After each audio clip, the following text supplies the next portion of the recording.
Yung akala mo okay na lahat, tapos bigla na lang, and boom! Okay guys, so ito kwento. Nangyari ito sa akin nung isang araw, akala ko nasa pelikula ako pero totoo pala so. Eto na, pakinggan nyo. Nagsimula lahat nung late na ako nagising at nagmamadali ako. So ayun, paggising ko late na ako kaya sobrang taranta at pagmamadali ang ginawa ko papuntang trabaho. Classic worker eh. Wala na akong time mag-breakfast. So sabi ko, okay, stop muna sa cafe, alam mo na kung saan para may laman ang tiyan sa umaga.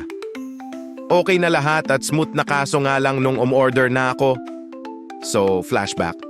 Pumunta ako sa cafe like smooth lang pati traffic. Tapos, habang nasa pila ako, na-realize ko, wala akong dalang wallet.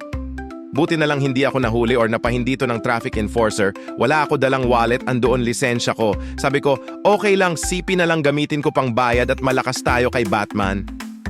Pero ito and hindi ko inaasahan nangyari.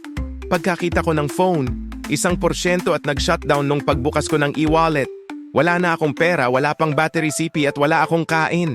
Sabi ko pa, pwede bang magtrabaho na lang ako para bayad o kaya sumayaw na lang ako dito? Tapos, bigla na lang, huminga ng malalim yung barista, ibinibigay niya na lang sa akin yung kape ko.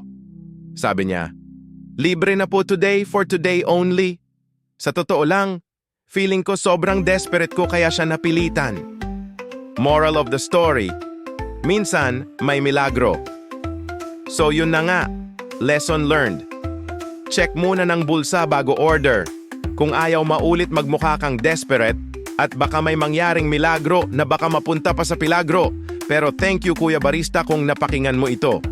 Eh kayo, may ganitong moments ba kayo? Share nyo sa comments ang pinaka-awkward na nakalimutan ko moments nyo.